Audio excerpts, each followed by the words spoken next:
Australia është një kontinent i banueshëm, që njerëzimi nuk ka arritur ta zotrojë plotësisht.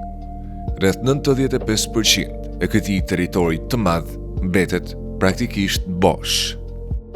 Me miliona kilometra katror pa asnjë popullsi të përhershme. Pothuajse e gjithë popullsia është e përqendruar përgjatë një brezi të ngushtë bregdetar, ndërsa pjesa e brendshme e krahasueshme nëpër masa me të gjithë Europën mbetet kryesisht e pabanuar. Kjo nuk është as rastësi dhe as një gjendje e përkohshme.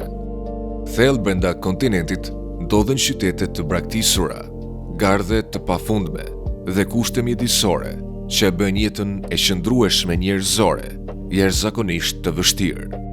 Në botën moderne, një përqendrim i tillë i popullsisë në zona të kufizuara, pavarësisht hapësirave të mëdha të lira, duket i pazakontë.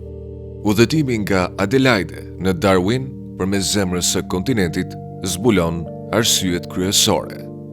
Si faktorët natyror, ashtu edhe ata strukturor kanë kontribuar në krijimin e kësaj hapësire të madhe bosh. Duke ngritur pyetjen përse brendësia e Australisë vazhdon të rezistojë vend banimit. Sa po largohesh nga bregdeti i populluar dhe hyn në brendësi, peizazhi fillon të ndryshojë në mënyrë të dukshme. Pamja bëhet statike dhe tabelat rrugore fillojnë të tregojnë drejt qyteteve që nuk ekzistojnë më. Përgjatë autostradave kryesore dhe linjave të vjetra hekurudhore janë të shpërndara qindra vendbanime të braktisura.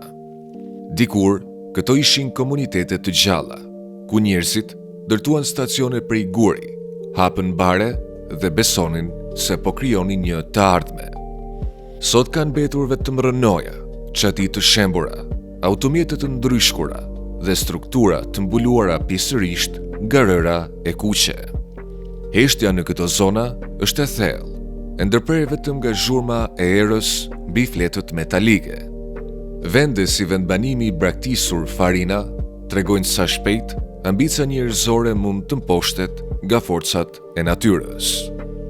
Kur rreshjet ndaluan, burimet e ujit u thanë dhe toka u bë jo pjellore. Banorët u detyruan të largoheshin. Shumë prej tyre u larguan me nxitim, duke lënë pas sendet personale, sikur po iknin nga një kërcënim i padukshëm. Këto mbetje shërbejnë si një paralajmërim për kufi që vendos mjedisi. Udhëtimi në përqendrën e kontinentit ndjek autostradën Stuart, rruga kryesore që lidh Adelaide në jug me Darwin në veri, me një gjatësi prej rreth 3000 kilometrash. Gjatë këtij rrugëtimi, ndryshimi është gradual, por i qartë. Tokat pjellore zëvendësohen nga bimësi e rrallë, e cila më pas zhduket plotësisht. Rruga shtrihet pafund në një hapësirë të kuqe dhe të mbushur me pluhur. Udhëtimi bëhet i izoluar, është e mundur të udhëtosh për orë të tëra, pa parë asnjë automjet tjetër. Dhe vete egra shpesh janë vetëm formjete e dukshme. Të sjella dikur për transport, ato u arratisën dhe u shëmuan me shpejtësi. Sot, qindra mira prej tyre bredhin lirshëm në përshkretëtir, duke treguar se edhe kafshët e zbutura janë përshtatur me këtë mjedis të ashpër dhe të pakontrolluar. Më në veri, fillojnë të shfaqen gardhe të gjata prej teli, që shtrihen për distanca të mëdha. Këto struktura ndajnë kontinentin dhe shërbejnë si bariera për të mbrojtur zonat bujqësore nga grabiqarët si dingo. Qëndrimi pranë këtyre gardheve në një izolim të plot krijon ndjesinë se ato nuk mbrojnë vetëm bagëtin, por edhe kufizojnë praninë njerëzore nga natyra e egër përreth. Përgjatë rrugës shihen edhe mbetjet e linjës së vjetër telegrafike. Këto shtylla dikur përfaqësonin lidhjen e vetme me botën e jashtme, për ata që u përpoqën të jetonin në këto zona. Shumë prej tyre janë të dëmtuara ose të rrëzuara, por ende tregojnë drejtimin drejt veriut. Në perëndim të diellit, shkëtëtira transformohet vizualisht. Qielli mbushet me nuanca të thella të kuqe dhe vjollc. ndërsa hijet shtrihen mbi tokë duke ndryshuar formën e shkëmbinjve dhe terrenit. Pranë Kuiper-Pedi, ku banorët jetojnë nën tokë për të mbrojtur nga nxehtësia ekstreme, mjedisi bëhet edhe më i pazakontë. Grumbujt e dheut të nxjerrë nga minierat e opalit krijojnë një peizazh pothuajse të huaj. Këtu, mbijetesa varet nga përshtatja ekstreme, përfshir jetën nën sipërfaqe. Vetë mjedisi i reziston pranisë njerëzore. Nxehtësia është intensive dhe heshtja është e rëndë. Edhe sistemet natyrore të ujit funksionojnë ndryshe. Lumenjtë të rrallë depërtojnë në brendësi dhe shpesh duken në basene të thata ose liqene të kripura. Mungesa e burimeve të qëndrueshme të ujit është nga faktorët kryesor që kufizon jetesën. Duke vazhduar drejt Alice Springs, e vendosur pranë qendrës gjeografike të kontinentit, lindin pyetje të tjera mbi arsyen pse njerëzit qëndrojnë në kushte të tilla. Çdo kilometër shton prova se zbrazëtia e Australisë nuk është rastësi, por rezultat i kufizimeve të fuqishme natyrore. Një nga strukturat më të veçanta përgjatë këtij rrugëtimi është gardi i Dingove. Me një gjatësi mbi 5600 kilometra, ai është nga ndërtimet më të gjata të krijuara nga njeriu në planet, duke të i kaluar edhe murin e madh të Kinës. Ky gardh ndan kontinentin në 2 zona, njëra ku është e mundur rritja e deleve dhe tjetra e dominuar nga grabiqarët e egër. Ndërtimi i tij pasqyron një përpjekje të vazhdueshme për të përballuar natyrën australiane. Ekzistenca e këtyre strukturave thekson një realitet më të gjerë. Pavarësisht përparimit teknologjik dhe ambicjes njerëzore, mjedisi vazhdon të përcaktojë kufijtë e vendbanimit. Fillimisht, problemi u shfaq në formën e lepujve. Një numër i vogël individësh të sjellë për gjueti u shëmuan brenda pak dekadash në një popullsi të madhe që u përhap në të gjithë territorin. Ata konsumuan pothuajse të gjithë bimësinë në rrugën e tyre, duke shndërruar kullotat në toka të zhveshura. Si përgjigje, australianët ndërtuan garde në distanca të mëdha për t'i ndaluar. Megjithatë, lepujt gërmonin nën to, hidheshin mbi pengesat dhe vazhdonin përhapjen, duke lënë pas tokë të pajetë. Më pas, u shfaq një kërcënim tjetër në formën e Dingove. Këta qenë të egër përbënin një rrezik serioz për bagetin, veçanërisht për delet. Fermerët u detyruan të merrnin një vendim, ose të izoloheshin nga pjesa qendrore e egër, ose të braktisnin tokat e tyre. Kjo çoi në ndërtimin e gardit të Dingove, një nga strukturat më të mëdha të vazhdueshme në botë. Mirëmbajtja e tij kërkon përpjekje të konsiderueshme, me inspektor që udhëtojnë çdo ditë qindra kilometra për të riparuar dëmet e shkaktuara nga kafshët ose nga përmbytjet e rralla, por të fuqishme. Edhe një hapje e vogël mjafton që grabiqarët të depërtojnë dhe të shkatrojnë zona të tëra bujqësore. Ky gardh është bërë simbol i një realiteti më të thellë. Njeriu në Australi nuk është në kontroll, por është në mbrojtje të vazhdueshme të hapësirave që arrin të ruajë. Përtej tij, shtrihet një territor ku natyra sundon plotësisht. Kjo ndjesi bëhet më e fortë në mbrëmje, kur lërimat e largëta nga shkëtëtira theksojnë izolimin dhe rrezikun. Megjithatë, kafshët e egra nuk janë i vetmi faktor që i mban njerëzit pranë vendbanimeve të tyre. Brendësia e Australisë mbart edhe një dimension të pazakontë, shpesh të përshkruar si misterioz. Në zonat pranë qytetit të vogël, Boulia, në Queensland, banorët flasin për dritat min-min, sfera ndriçuese që shfaqen natën dhe duket sikur ndjekin udhëtarët. Dëshmitarët i përshkruajnë si objekte që lëvizin në mënyrë të paparashikueshme, afrohen pranë automjeteve dhe zhduken papritur. Shpjegimet shkencore i lidhin me iluzione optike ose përthyrje të dritës, por banorët e zonës i trajtojnë me kujdes. Zhdukjet në Australinë qendrore e përforcojnë këtë perceptim. Këto nuk janë vetëm histori, por raste të dokumentuara. Individ dhe grupe të vogla janë zhdukur, shpesh duke lënë pas automjetë në gjendje perfekte, me karburant dhe furnizime të paprekura. Në shumë raste, nuk janë gjetur shenja për leshje apo ndërhyrje, duke krijuar përshtypjen se njerëzit thjesht janë larguar dhe janë humbur pa gjurmë. Përvoja lokale ka krijuar një qasje të kujdesshme ndaj jetës në këto rajone. Banorët rrallë largohen shumë pa pajisje komunikimi dhe masa mbrojtëse, edhe për detyra të zakonshme. Vetë mjedisi mund të çojëntojë njerëzit. Mungesa e tingujve të njohur, e kombinuar me erën e vazhdueshme dhe hapësirën e pafund, krijon presion psikologjik që shpejt ndikon në perceptim dhe gjykim. Ndërsa udhëtimi vazhdon drejt veriut, duke lënë pas gardet dhe fenomenet e pashpjeguara, vëmendja kalon te shpjegimet më konkrete. Pas çdo historie të pazakont, fshihet një realitet i ashpër që përcakton jetën në brendësi të Australisë. Një pyetje e zakonshme lind kur shikohet harta e Australisë.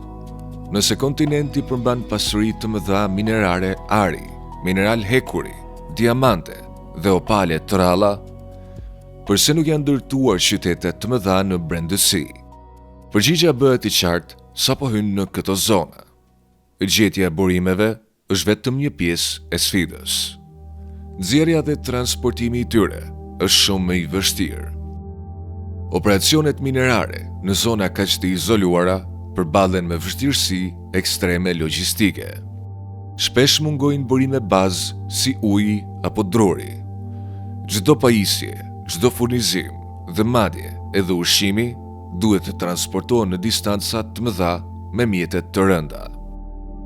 Gjatë sezonit të shirave, rrugët bëhen të pakalueshme, ndërsa në vap ekstreme, sipërfaqet dëmtojnë mjetet dhe pajisjet. Historikisht, shumë vendbanime u krijuan pranë depozitave të pasura, me shpresën për rritje të shpejt ekonomike. Por pasi kalonte entuziazmi fillestar, banorët përballeshin me koston e lartë të jetesës në izolim. Energjia është veçanërisht e shtrenjtë, pasi karburanti duhet të transportohet nga distanca të mëdha për të furnizuar gjeneratorët. Si rezultat, edhe zonat e pasura me burime natyrore shpesh nuk arrin të mbështesin popullsi të mëdha dhe të qëndrueshme. Qyteti Cobber Paddy është një shembull i qartë i mënyrës se si njerëzit përshtaten me këto kushte. I njohur për nxjerrjen e opalit, ai është gjithashtu i famshëm për banesat nëntoksore. Për të shpëtuar nxehtësisë ekstreme dhe stuhive të pluhurit, banorët kanë ndërtuar shtëpi, dyqane dhe hapësira komunitare nën tokë. Kjo mundëson të ruajnë kushte të jetueshme, por tregon edhe shkallën e përshtatjes së nevojshme për të ekzistuar në këtë mjedis. Pavarësisht këtyre zgjidhjeve, këto vendbanime mbeten të izoluara. Mbjetesa e tyre varet plotësisht nga linjat e furnizimit nga Bregdeti. Nëse këto rrugë ndërpriten edhe për një kohë të shkurtër, pasojat mund të bëhen kritike brenda pak ditësh. Brendësia nuk mbështet jetë të pavarur, ajo varet nga një furnizim i vazhdueshëm, si një stacion i largët. Eksploruesit e hershëm, duke kuptuar mungesën e ujit si përfaqësor, e kthyen vëmendjen drejt nën tokës. Ata zbuluan pellgun e madh artezik, një rezervuar gjigant ujë të ëmbël që ishte grumbulluar për miliona vjet. Fillimisht, kjo dukej si një zgjidhje, duke hapur puse, duke i mundur që pjesë të shkëtëtirës të ktheheshin në toka të banueshme. Por kjo pritshmëri rezultoi tepër optimiste, pasi sfidat midisore vazhduan të vendosnin kufi të rrept. Zhgënjimi i parë erdhi kur nga puset e thella filloi të dilte uji. Ai nuk ishte thjesht i ngrohtë, por pothuajse në vlim. Në disa zona, temperatura e ujit arrin deri në 100 gradë Celsius. Ajo që pritej të ishte shpëtim, rezultoi një rrjedhë uji të nxehtë, e papërshtatshme për bujqësi dhe e rrezikshme për bagëtinë. Për ta përdorur, njerëzit u detyruan të ndërtonin sisteme ftoje dhe kanale të gjata ku uji të ftoi gradualisht në ndjellin përvolues. Megjithatë, temperatura ishte vetëm një pjesë e problemit. Përbërja kimike e ujit ishte edhe më sfiduese.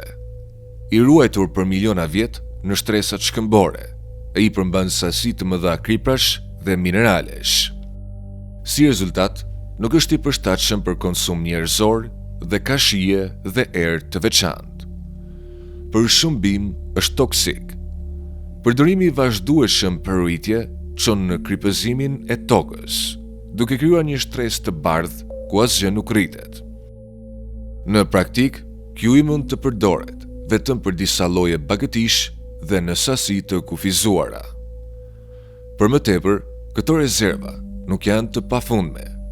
Gjatë një shekulli janë hapur mijëra puse dhe presioni në rezervuar ka rënë. Në vendet ku uji dikur dilte vet, tani nevojiten pompa të fuqishme, duke bërë atë edhe më të shtrenjtë dhe më pak të aksesueshëm. Për të kuptuar plotësisht këtë situatë, duhet parë historia gjeologjike e Australisë. Arsyeja kryesore e zbrazëtisë së saj qëndron në lashtësinë ekstreme. Ndryshe nga kontinentet e tjera, ku aktiviteti tektonik vazhdon të ri tokën, Australia ka mbetur pothuajse pa ndryshuar për qindra miliona vjet. Ajo konsiderohet gjeologjikisht e vdekur. Me kalimin e kohës, erat dhe shiu kanë larguar elementet ushqyes nga toka. Në qendër, ajo është aq i varfër sa mungojnë elementet bazë si fosfori, azoti dhe kaliumi. Edhe nëse reshjet do të shtoheshin, toka nuk do të bëjë pjellore, sepse elementet e nevojshëm nuk ekzistojnë më. Përpjekjet për ta pasuruar këtë tokë janë të paefektshme. Plerat shpërlahen shpejt nga shirat të rrallë, duke lënë pas tokë të zhveshur. Vetë toka i reziston ndryshimit, duke mbështetur vetëm forma jete shumë rezistente. Edhe gjeografia përbën një pengesë të madhe. Vargu malor i madh ndarës përgjatë Bregdetit lindor kontrollon klimën e kontinentit.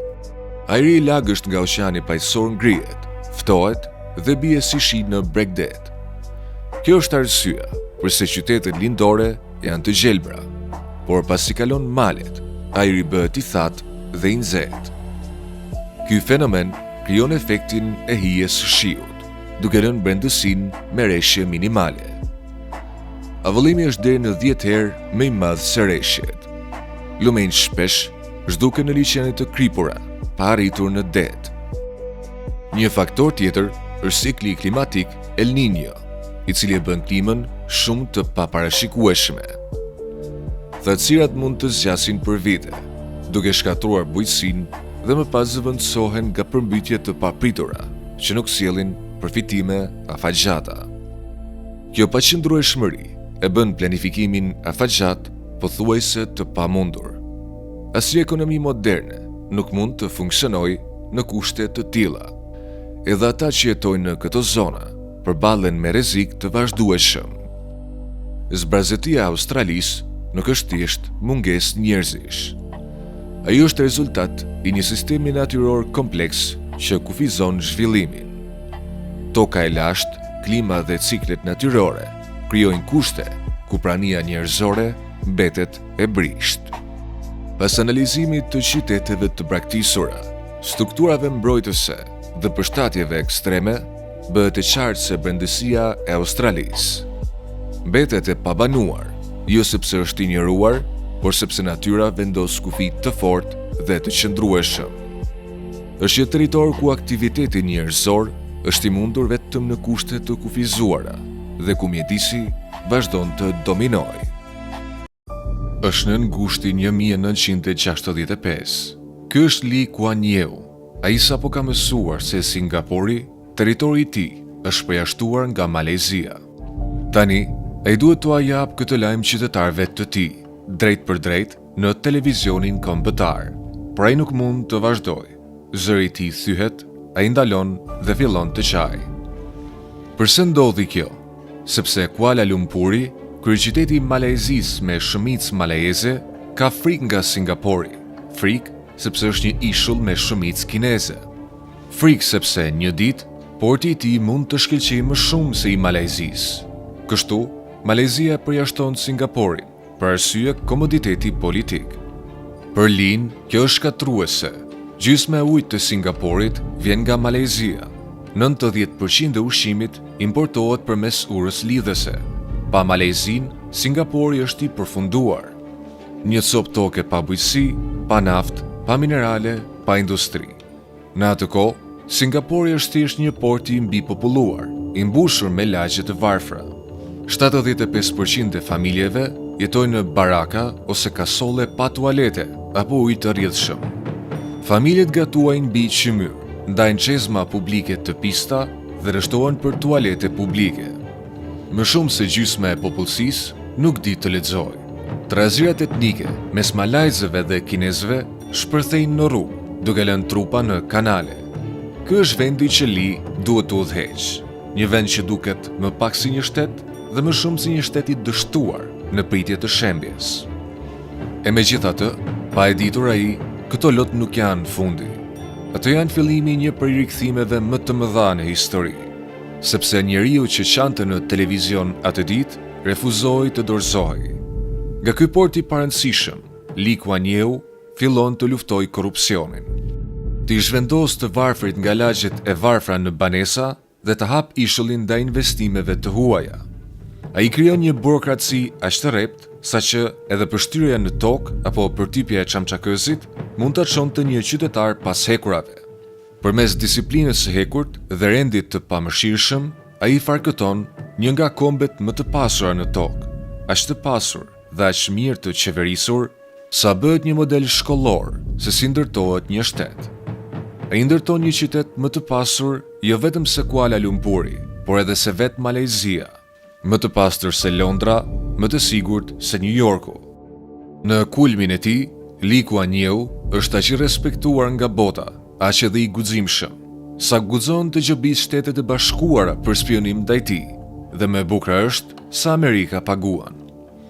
Ai madje guxon ta quajë Australinë mbeturinat e bardha të Azisë, përvarësinë e saj vetëm nga eksportet e lëndëve të para, dhe Australia dëgjon, sepse atë ditë Lee zbulon diçka.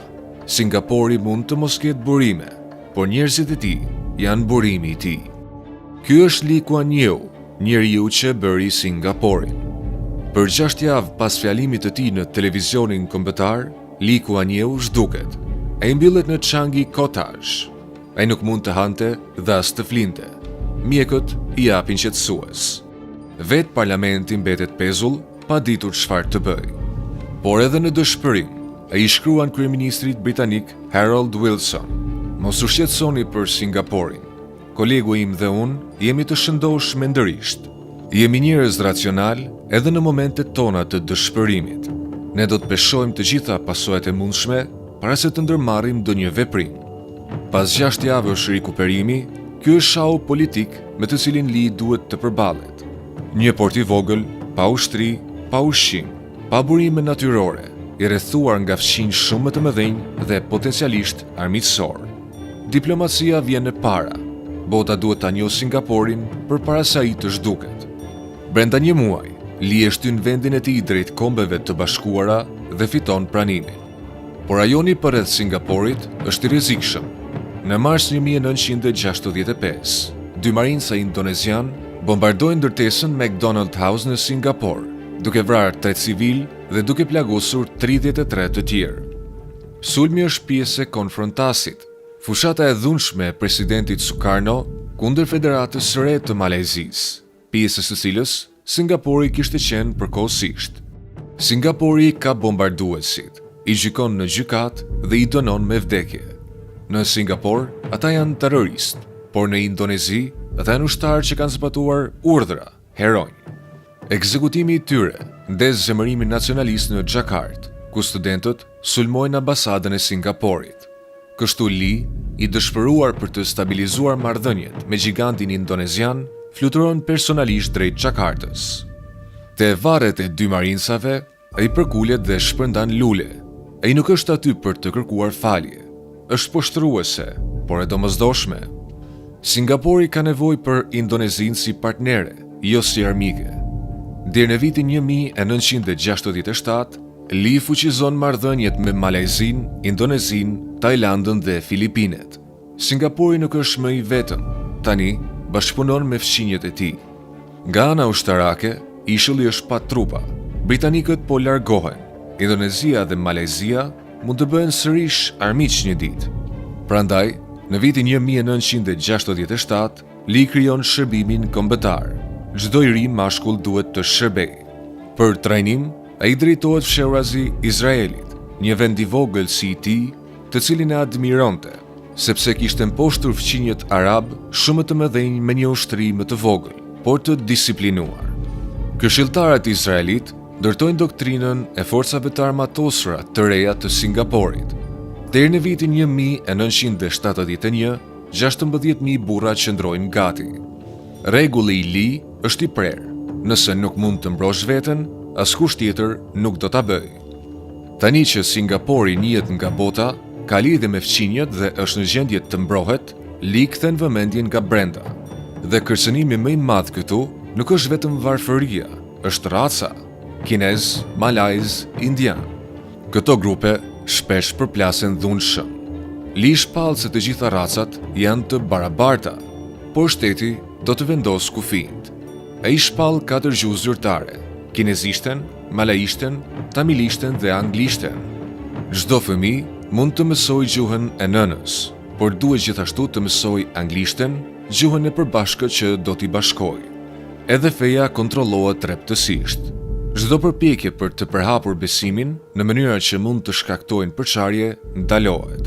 Ekonomia megjithatë është ende në rënje. Për ta rregulluar, Lee sjell ekonomistin holandez Albert Winsemius. Këshilla e tij është e drejtë për drejtë. Harroni ideologjinë, harroni nacionalizmin. Nëse doni që Singapori të ketë sukses, bëheni të parekzistueshëm për kompanitë e huaja. Mbani taksa të ulta, luftoni korrupsionin, garantoni stabilitetin.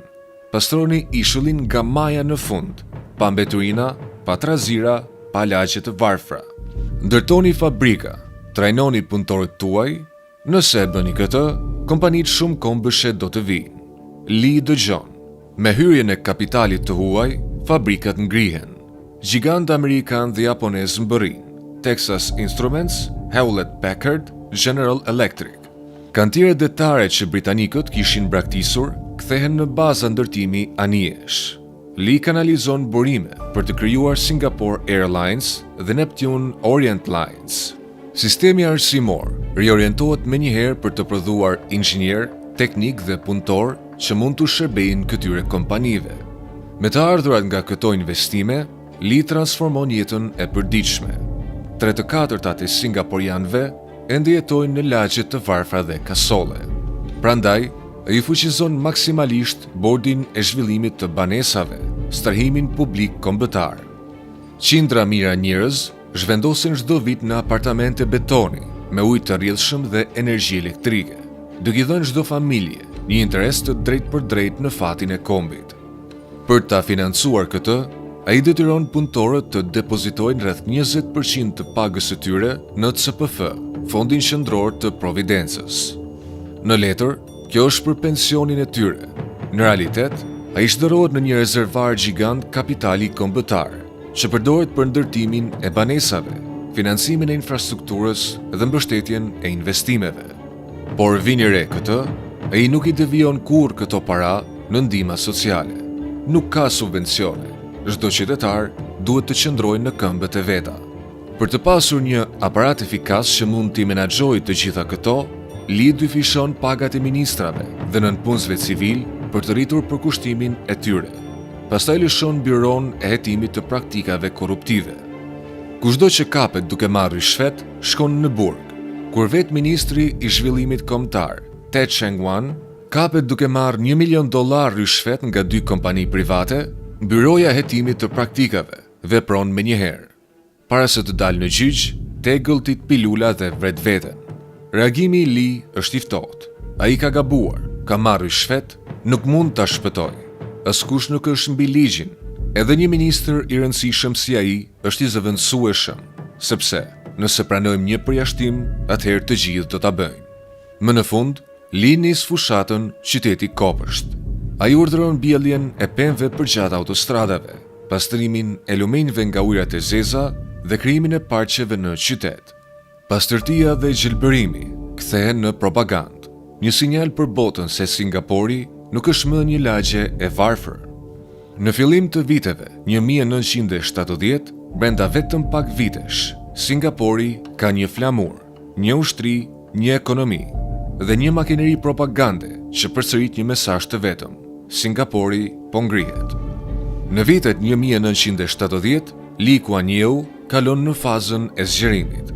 Fabrikat nuk mjaftojnë më. Ai ndërton aeroportin Changi, i hapur në vitin 1981, i renditur menjëherë ndër më të mirët në botë. Porti i Singaporit rritet dhe bëhet një nga më të ngarkuarit në tokë, një kryqëzim mes eksporteve asiatike dhe tregjeve perëndimore. Singapore Airlines, i themeluar në vitin 1972, kthehet në një simbol global luksi dhe efikasiteti. Elektronika e huaj, transporti detar, financat dhe teknologjia derdhën në Singapore, fillimisht për të zgjeruar, më pas për të arritur pjesën tjetër të Azisë. Po rritja nuk mjafton kurrë parend. Çamçakëzi i ndaluar, trafikantët e drogës të varur, hedhja mbeturinave, përshtyrja, kalimi i rrugës jashtë vizimit, gjobiten me mijëra dollar. Kundërshtarët falimentohen me padigj gjyqësore ose ndalohen pa gjyq. Media e kontrolluar, e censuruar. Filozofia e Lee është brutale. Ne vendosim çfarë është e drejtë, nuk ka rëndësi çfarë mendojnë njerëzit. Politika e tij e jashtme është po aq e pamëshirshme. Në vitet 1970, CIA përpiqet të depërtojë në shërbimin e inteligjencës së Singaporit. Lee ekspozon publikisht, e poshtron Washingtonin dhe gjobit Shtetet e Bashkuara me $100 milion, dhe Amerika paguan. Ai e quan Australinë mbeturinat e bardha të Azisë, përjetesën nga eksportet e lëndëve të para. Ai e përçmonin dinjës një kom me madhështi të papërmbushur dhe e paralajmëron Afrikën. Korrupsioni do t'ju shkatërrojë. Në të njëjtën kohë, ai balanson lindjen dhe perëndimin. Singapori pret anije luftarake amerikane në portin e tij, por njëkohësisht hapet ndaj Kinës. Kur Deng Xiaoping nis reformat në vitin 1978 për të hapur Kinën ndaj botës, ai studion Singaporin si model për t'u kopjuar. Kombi më i populluar në botë tani mëson nga një prej më të vegjelve. Brenda Singaporit, Lee inxhinieron vetë shoqërinë. Kuotat e banesave detyrojnë kinezët, malajzët dhe indianët të jetojnë krah për krah. Anglishtja bëhet gjua që i bashkon. Fushata ndalot te 2 i dekurajon familjet të kenë më shumë se 2 fëmijë, derisa Lee kupton se kjo po e shtyn vendin drejt plakjes së shpejtë të popullsisë. Burrat me flokë të gjatë ndalohen nga shërbimi publik. Gratë shtyhen drejt shkollimit dhe punësimit. Ai madje sugjeron që vetëm gratë e zgjuara duhet të riprodhohen, ndërsa të varfrit duhet të sterilizohen. Lee nuk po arton thjesht politika, ai po prodhon singaporian, por ashpërsia e tij nuk është rastësi. Ai u rrit me një baba bigjozhi që shpërdoronte paratë e familjes. Ishte nëna e tij, jo babai, që e mbajti familjen të bashkuar. Në vitin 1942, ai pa perandorinë britanike të shembet brenda vetëm 70 ditësh në Singapor përballë ushtrisë japoneze. Kjo tronditje nuk e la kurrë. Nën pushtimin japonez, ai shpëtoi për pak masakrave Song Ching, ku 10 mijëra burra kinez u grumbulluan dhe u ekzekutuan. Ai shpëtoi kur ju tha të shkonte të merrte rrobat dhe më pas u kursye nga një roje tjetër. Për të mbijetuar, ai mësoi japonishten, duke shtuar anglishtes, malajishtes dhe kinezishtes. Madje u përpoq të shiste ngjitës gjatë luftës përpara se të bëhej nxënësi më i mirë i brezit të tij. Këto plagë mësuar, mos u var nga askush, mos i beso kurrë rastësisë. Çdo njeri duhet të qëndrojë në këmbët e veta. Dhe rezultatet e vërtetojnë. Deri në vitin 2000, produkti i brendshëm bruto për frymën e Singaporit, $24.000, ishte baraz me Kanadan, 24.000 dhe Francën, $22.000. Dhe në vitin 2025 sot, produkti i brendshëm bruto arrin $90.000 për person, më e lartë se ajo e Shteteve të Bashkuara, 85.000 dhe shumë e lartë se fqinjët e tij, Malezia me 12.000 dhe Indonezia me $5.000. Në arsim, Singapuri renditet në krye të testeve PISA të OECD-s, duke mundur Finlandën, Japoninë dhe Korenë e Jugut në matematikë, shkencë dhe lexim. Një vend pa burime është dëruar në një qendër intelektuale dhe financiare, por kostoja është liria, dhe mbrojtja e li për këtë është e drejtë për drejtë. Shpesh akuzohem se ndërhyj në jetën private të njerëzve, por nëse nuk do ta kisha bërë këtë, sot nuk do të ishim këtu, thot Lee. Në vitet e fundit, Lee ecste nëpër qytetin kopësht që ka ndërtuar. Koha e kishte bërë të vetën.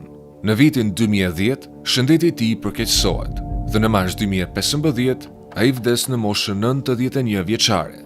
Në funeralin e tij, pothuajse 2 milion singapurian rreshtohen në shi për t'i dhënë lam të mirën diktatorit që u dha shpresë.